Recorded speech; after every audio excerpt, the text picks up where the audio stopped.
If you always think to yourself, I need to do something productive and fun over the weekend and I don't know where to begin, I will tell you, grow your own microgreens. Not only are they easy, convenient and super satisfying, they're also very healthy for you. So because many of you commented regarding not using a bleached paper towel last time, I decided to go with two healthier options this time. One was a regular cotton kitchen towel and the other was an unglazed clay plate. I took a tablespoon standard measurement and took 4 to 5 such tablespoons of chia seeds and soaked them in water for 4 to 5 hours.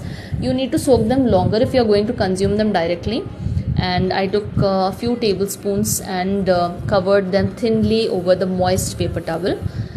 You need to make sure that it's moist because you want it to hold water for the chia seeds to be able to sprout. With an unglazed clay plate, it has a natural porosity. I sprinkled some water and that helps prevent overwatering because it absorbs the water. It's the closest to soil you can go basically.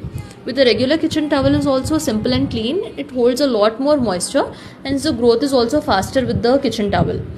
And because it holds moisture, it's also more prone to get mold, so be aware of that. Within just 6 days, I started growing on Tuesday and today is Sunday.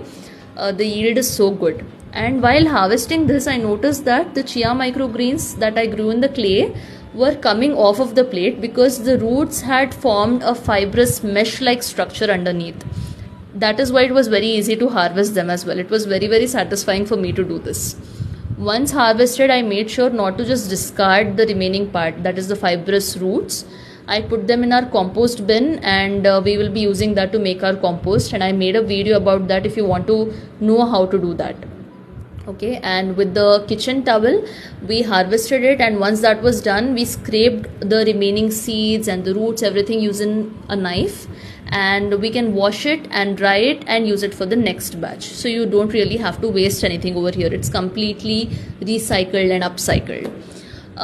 With regards to how to store it, make sure you choose a glass container with an airtight lid so that you preserve the nutritional value of the microgreens. They are really nutritious with around 50% of your daily value of calcium, 43% iron and 79% magnesium. I'll write more in the caption. Do let me know how your batch goes.